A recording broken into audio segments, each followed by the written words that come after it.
سيد الأنبياء والمرسلين أما بعد أعوذ بالله من الشيطان الرجيم بسم الله الرحمن الرحيم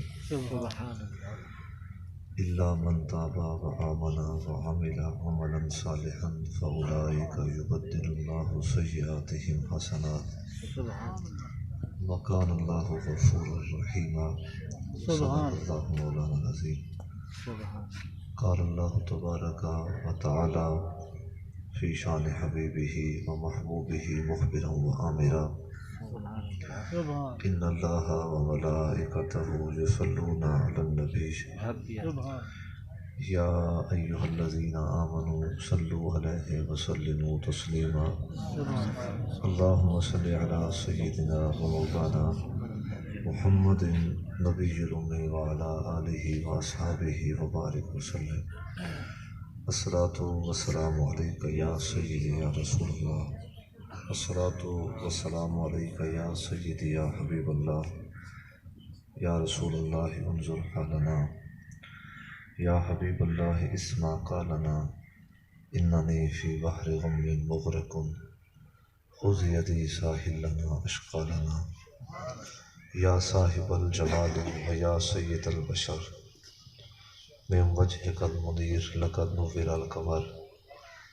لا يمكن ثناء كما كان حقه بعد الهدى بزرگ تو ہی قصہ مختصر واجب الاحترام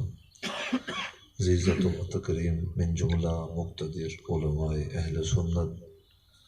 واجب الاحترام احباب محفل حاضرین محفل معززین علاقہ السلام علیکم ورحمۃ اللہ وبرکاتہ۔ دعا ہے کہ مالک لم یزل خالق ارض و سما اللہ تبارک و تعالی جل مجدہ الکریم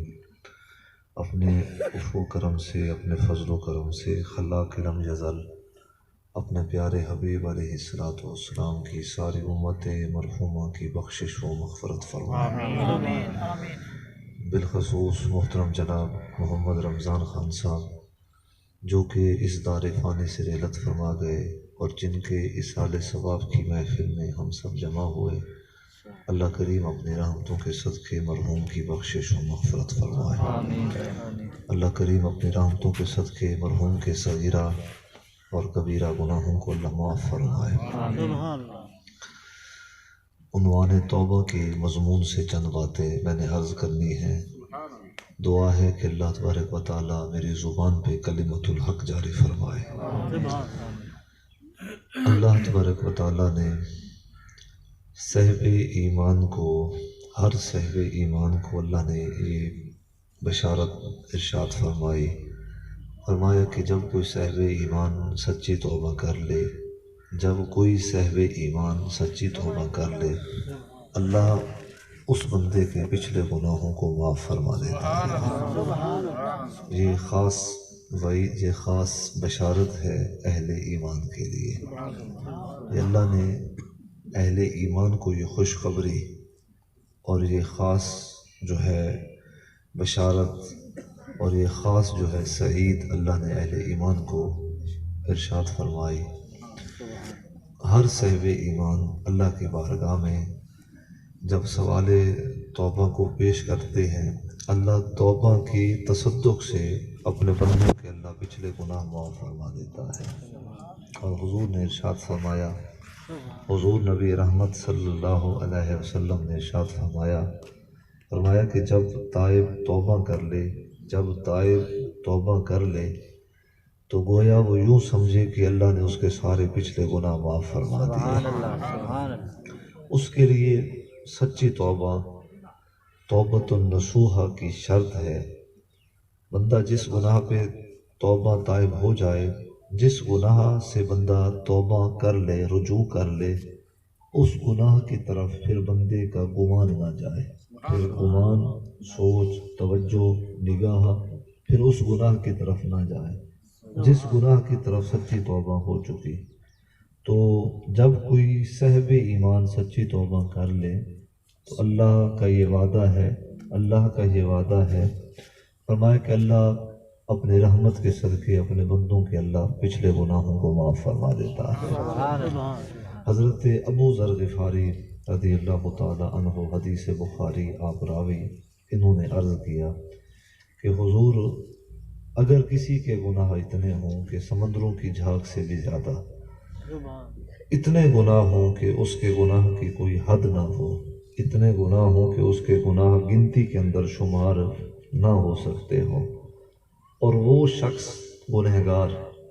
اللہ کی بارگاہ میں آئے، سوال توبہ کو پیش کرے، حضور آپ ارشاد فرمائیں کہ کیا اس کی بھی توبہ اللہ کی بارگاہ میں مستجاب ہے؟ کیا اس کے لیے ابواب رحمت کھلے رہیں گے؟ کیا اندے واسطے بھی اللہ کی رحمت دروازے کھلے ہو سکتے؟ تو عرض کیا گیا کہ حضور ہمیں آپ ارشاد فرمائیں کہ کیا اس شخص کی بھی توبہ اللہ کی بارگاہ میں ہے؟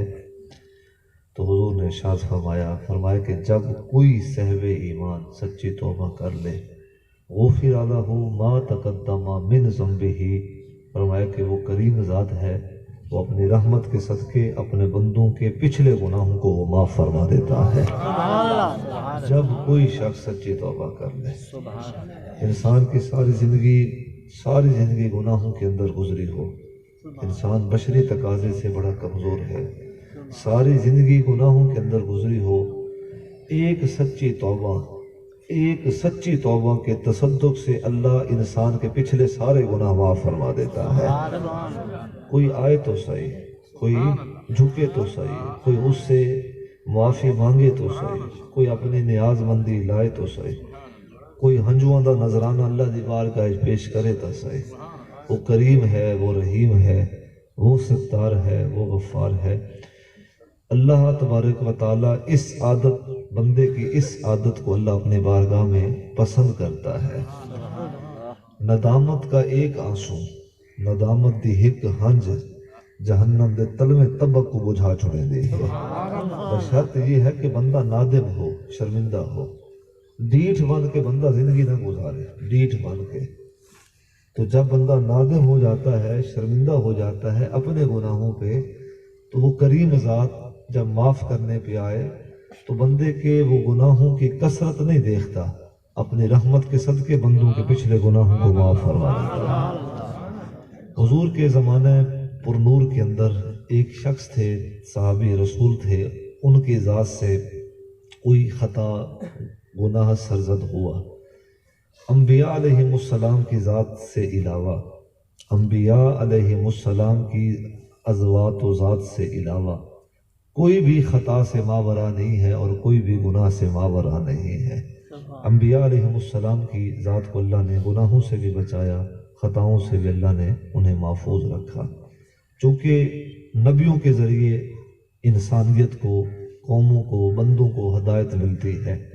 تو اللہ تبارک و تعالیٰ اپنی خاص رحمت کے ذریعے اللہ انبیاء علیہ السلام کی تربیت فرماتا ہے، انہیں گناہوں سے اللہ بچاتا ہے، خطاؤں سے اللہ تبارک و تعالیٰ انہیں محفوظ رکھتا ہے۔ یہ جتنے بھی ہمارے مذاہب اسلام کے اندر جتنے بھی مکاتب ہیں، کوئی بھی مکاتب فکر کا عالم، میں عام بندوں کی بات نہیں کر رہا، جتنے بھی مکاتب ہیں، اہل حدیث ہوں، دیوبندی ہوں، اہل سنت کے علماء ہوں، اہل تشیع کے علماء ہوں، اس بات پہ اس امت کے علماء متفق ہیں کہ انبیاء علیہ السلام کی ذات کو اللہ نے خطاؤں سے بھی بچایا ہے، گناہوں سے بھی اللہ نے بچایا ہے۔ اب جملہ سنیں، حضور کے صحابی تھے، بشری تقاضے سے ان کی ذات سے کوئی گناہ سرزد ہوا، صحابی تھے، فوری طور پہ رجوع کیا، اللہ کی بارگاہ میں حاضر ہوئے، مالک معاف فرما دے، میں آخرت دے دہاڑے دے حساب تے کتاب تو ڈرداں، اے اللہ اتھا میرے تو پرسش نہ کریں، پوچھے نہ، بس میں کو معاف فرما جا، تو کریم ہے، اے اللہ میں دیکھ تیری بارگاہ میں حاضر ہوں، تو مجھے معاف فرما دے۔ نام ہے ان کا حضرت عبد الرحمن بن سالبہ رضی اللہ تعالی عنہ۔ خیر، گناہ سرزد ہوا، گناہ اپنا اثر رکھتا ہے دل پہ، ہاں دوتے بوجھ رہ وہدا ہے۔ ہم سب صاحب ایمان ہیں، کوئی تقوی میں زیادہ ہوگا، کوئی تقوی میں کم ہوگا، ہر شخص کے ایمان کا لیول ایک جیسا نہیں ہوتا۔ اب سنیں، نیک لوگوں کا مزاج یہ ہے، نیک لوگوں کا مزاج یہ ہے کہ اگر گناہ ہو بھی جائے ان کی زبان سے یا ان کی نگاہ سے یا ان کی ذات سے، وہ دیر نہیں کریں دے، اللہ دی بارگاہ وچ جھک ویندے ہیں، عرض کریں ہیں مالک اے تیرے سارے درمیان دا معاملہ ہا، تیرا کرم ہا، تے میرے گناہ نو زمانے تو پوشیدہ رکھا ہے، لیکن مالک معاف فرما جا۔ اے نیک لوگاں دی صفت ہے قبلہ خان جی، جو ڈیٹھ ہو وہ صبح کیا، دوپہر کیا، شام کیا، ہاتھ سے گناہ، زبان سے گناہ، نگاہ سے گناہ، ان کے جسم کے ایک ایک عضو سے گناہ ہے۔ تو میں یہ معاشرے کی اصلاح پہ جملے عرض کر رہا ہوں، تو نیک لوگوں کی پہچان اور صفت یہ ہے، میاں متھے تے لکھا نہیں ودا ہوندا کہ نیک ہے یا گنہگار۔ اگر دیکھنا ہو کہ وہ نیک کون ہے، دیکھیں کہ جس کے دل کے اندر رب کا خوف ہے، دیکھیں کہ جس کی نگاہوں کے اندر حیا ہے، دیکھیں کہ جس کی زبان پہ سچ اور حق ہے، وہ مبارک دے میں میاں تو نیک ہے بھیا۔ تو اب جملہ سنیں، بشری تقاضے سے تو ان کی ذات سے کوئی گناہ سرزد ہوا، فوری طور پہ رجوع کیا، جھک گئے، اللہ کی بارگاہ میں حاضر ہو، مالک معاف فرما دے، معاف فرما دے، آخرت کے کڑے دن سے میں ڈرتا ہوں، اوکھا دہاڑا ہو سی، نفسا نفسی علی عالم ہو سی، مالک اون دہاڑے تو میں ڈردا، بس میں کو اتھا نہ پوچھا ہی تھی، معاف فرما جا۔ اب یہ گریہ زاری کر رہے ہیں، رو رو کے اللہ کی بارگاہ میں دعائیں مانگ رہے ہیں، لیکن من ہے، من کا بوجھ ہلکا نہیں ہو رہا۔ سوچا کہ جب تک من کا بوجھ ہلکا نہیں ہوگا میں اللہ کی بارگاہ میں یوں ہی سوال کرتا رہوں گا، عرض کرتا رہوں گا کہ مالک تو مجھے معاف کر دے۔ گھر گئے، گھر والوں سے کہا کہ میں کچھ دنوں کے لیے باہر جا رہا ہوں تو میری تان نہ رکھے۔ خیر گئے، غاروں کی طرف چلے گئے، اب زندگی غاروں کے اندر بسر کر رہے ہیں۔ یہاں مسجد نبوی کے اندر امام الانبیاء حضور سرور کائنات صلی اللہ علیہ وسلم نے یاد فرمایا کہ کئی دن گزر گئے، عبد الرحمن بن سالبہ نمازیں ادا کرنے کے لیے نظر نہیں آئے۔ صحابہ سے حضور نے جب پوچھا تو انہوں نے عرض کیا کہ حضور آپ کا حکم، ہم آپ کے حکم کی تکمیل ابھی بجا لاتے ہیں، انہیں خبر گھن کے آنے ہیں تو کو عرض کرے دے ہیں۔ حضور نبی رحمت صلی اللہ علیہ وسلم کا حکم تھا، اب حضرت عبد الرحمن بن سالبہ کی تلاش شروع ہو گئی ہے۔ گئے، اب حضور کے صحابہ، حضور کے صحابی حضرت عبد الرحمن کو تلاش کر رہے ہیں۔ بندہ لبھن تے آوے تا او ذات بھی لب ویندی ہے۔ عبد الرحمن بن سالبہ کو ڈھونڈا گیا، غار کے اندر چھپ کے اللہ کی عبادت میں مصروف ہیں اور گریہ زاری کر رہے۔ مالک معاف فرما دے، معاف فرما دے۔ دل کا اضطراب ہے، من کا بوجھ ہے جو ہلکا ہی نہیں ہو رہا۔ یہ پہنچے، انہوں نے حضور کا سلام اور سندیسہ سنایا۔ عبد الرحمن بن سالبہ کی اکھاں دے وچ مزید ہنجو آ گئے، آدن کے ہائے میں کیڑا منہ گھن کے تے حضور دی بارگاہ چ حاضر تھی سا کہ نہیں امت یہ سوچے چاہنا قبلہ خان صاحب یار ساری تقریر ایک پاسے کول خانی دی محفل دا یہ ایک لفظ سن چا اندو تے منصف بن پو کہ سید نے یار آکھا کیا ہاں، بندہ یہ سوچے چاہ کہ میں یار حضور دے متھے تا لگنا ہے کہ میری صورت بھی یہ جائی ہوئے کہ حضور خوش تھی پومن، میری سیرت بھی یہ جائی ہوئے کہ حضور خوش تھی پومن، صورت بھی ایسی ہو قبلہ خان جی کہ حضور خوش ہو جائیں، صورت بھی ایسی ہو کہ جسے دیکھ کے حضور خوش ہو جائیں۔ یہ تعلق عارضی نہیں ہے، ہمارا تعلق ہمارے نبی سے عارضی نہیں ہے۔ کوئی میاں ان پڑھ بھی ہوئے نا، چٹا ان پڑھ بھی ہوئے، کورا بھی ہوئے، بے عمل بھی ہوئے تے جائیں بھی کلمہ رسول پڑھا ہے، حضور دا تعلق ہوں دے نال بھی ہے تے کوئی بھاوے جو جتنا بلند ہوئے علم و عمل دے وچ معرفت و وصف کے اندر حضور دا تعلق وقت بھی اون دے نال ہے، جائیں کلمہ پڑھ گیا ہے اون دا تعلق اپنے نبی دی ذات نال ہے۔ یہ تعلق دنیا دے اندر بھی ہے، عالم قبر دے اندر بھی ہے، عالم حشر دے اندر بھی ہے۔ ایک الگ مضمون ہے کہ حضور دا اپنی امت دے نال بڑا گہرا تعلق ہے۔ امتی جیو جیا بھی ہوئے، عجم دا ہوئے یا عرب دا ہوئے، عرب دا ہوئے یا عجم دا ہوئے، جائیں بھی کلمہ مصطفیٰ پڑھا ہے نا کلمہ رسول پڑھا ہے، ان دا تعلق انہا ترے جہانہ میں تا ختم تھی نہیں سکتا۔ اب جملہ سنیں، حضور نے یاد فرمایا عبد الرحمن بن سالبہ کی آنکھوں میں آنسو آئے اور عرض سوچنے لگے کہ حضور نے مجھے یاد فرمایا۔ خیر حضور کی خدمت میں آئے، مسجد نبوی کا ماحول، حضور نبی رحمت صلی اللہ علیہ وسلم اپنی بابرکت مبارک عزت والی مسند پہ حضور جلوہ گر ہیں۔ گفتگو مکمل ہوئی، عبد الرحمن بن سالبہ آ کے پیچھے بیٹھ گئے، حضور نے یاد فرمایا تو قریب آ گئے، پھر حضور نے حکم دیا کہ میاں قریب آویں، اٹھے تو اور قریب آ گئے۔ عبد الرحمن بن سالبہ رضی اللہ تعالیٰ عنہ فرماتے ہیں کہ میں اتنا نیڑے آ گیا کہ ہن کوئی دوری ہے بھی کوئی نہ، پہلے بھی دوری کوئی نہ ہاتھ وقت ہن تو خیر میں بھی حضور نے جو حکم دیتا اساں حضور دے ہور قریب آ گئے۔ مسجد نبوی کا ماحول، ارد گرد حضور کے صحابہ،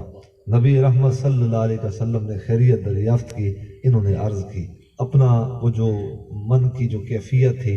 جو ان کے ساتھ حالت پیش آئی، تو انہوں نے حضور سے عرض کیا کہ حضور تہاڈی ذات تو کیا لکاونا، تساں تے اللہ دی عطا دے نال دلاں دے راز بھی جان دے ہو۔ تو حضور میری ذات سے گناہ سرزد ہوا ہے، تو میں اللہ کی بارگاہ میں کثرت کے ساتھ میں سوال توبہ پیش کرتا رہا ہوں، معافی مانگتا رہا ہوں، لیکن میرا من کا جو بوجھ ہے نا اضطراب، یہ ہلکا نہیں ہو رہا۔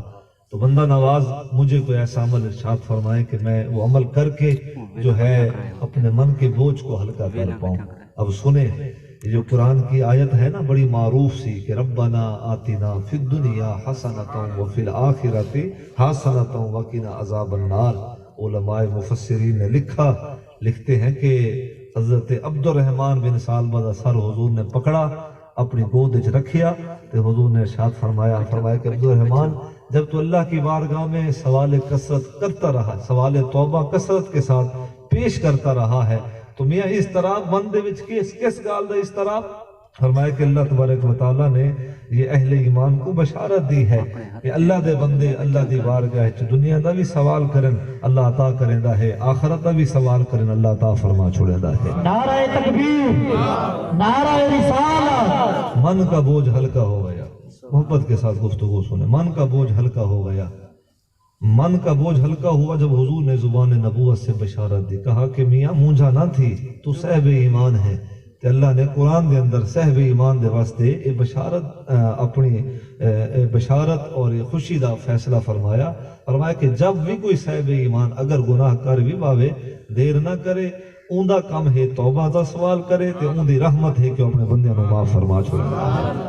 تو کہا کہ تو پریشان نہ ہو۔ تو حضرت عبد الرحمن بن سالبہ وہ خوش نصیب شخص ہیں، اگر گناہ ہو بھی گیا تو توبہ بھی کرتے رہے، اور حضور نے زبان نبوت سے انہیں یہ بشارت دی، فرمایا کہ اللہ کی رحمت بڑی وسیع ہے، اللہ تبارک و تعالیٰ تائب کی توبہ کو اللہ اپنی بارگاہ میں مستجاب فرما دیتا ہے۔ زمانہ رسول کے اندر ایک اور واقعہ، یہ واقعہ مکمل ہوا،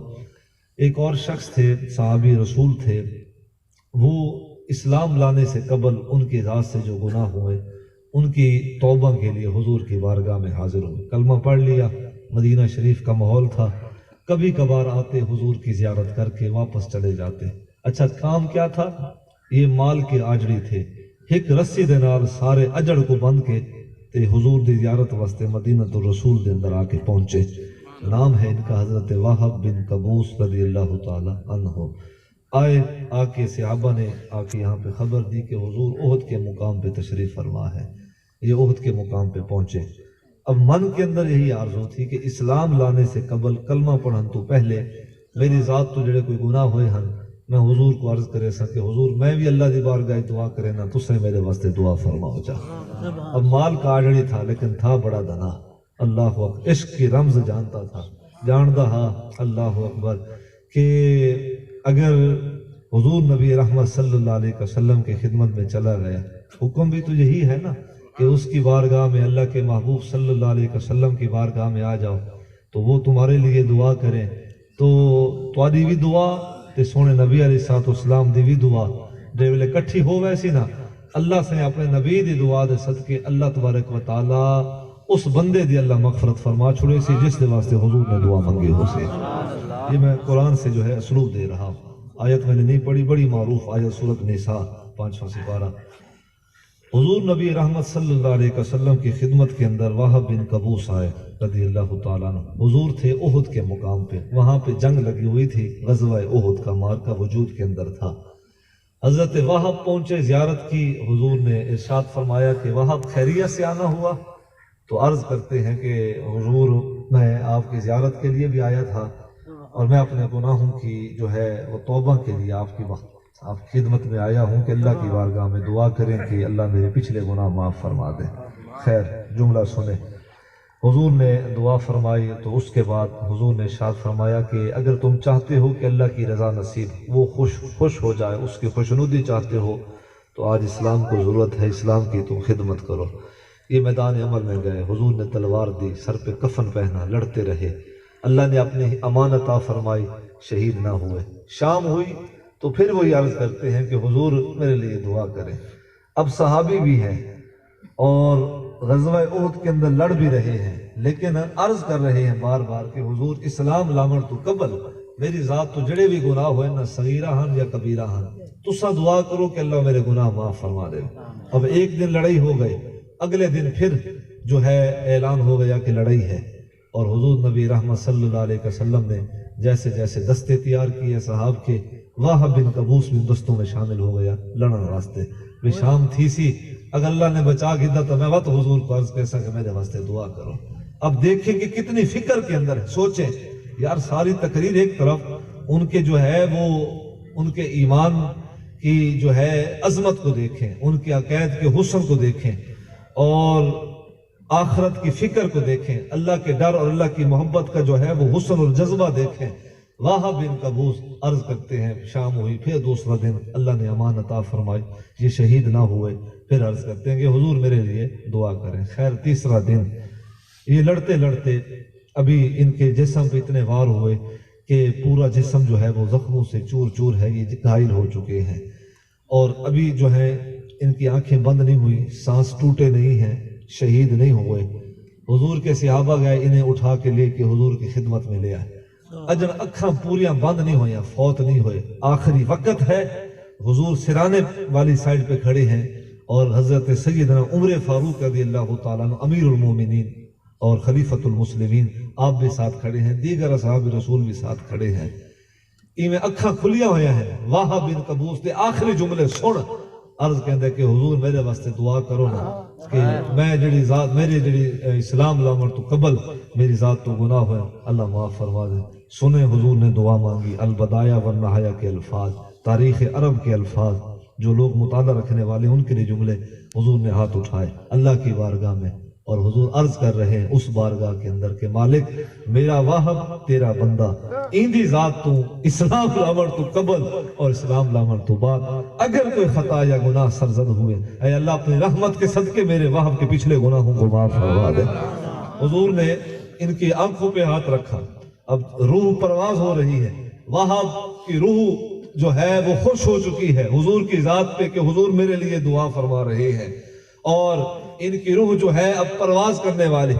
عرش کے فرشتوں کو حکم دیا جا رہا ہے کہ واہب آ رہا ہے، کوئی عام نہیں آدھا پیا، اللہ دا مہمان آدھا پیا ہے، کہ اللہ دے مہمان جو اللہ دی بارگاہ چاندن، قرآن نے فیصلہ سنایا ہے کہ فرشتے استقبال واسطے حاضر تھیندے ہیں، روحاں کو گھن کے ویندے ہیں، اللہ دی بارگاہ حاضر تھیندے ہیں، عرض کریں ہیں کہ مالک پوری شیان و شیان دے نال تیرے بندے دی روح تیری بارگاہ حاضر کر کے آئے ہیں۔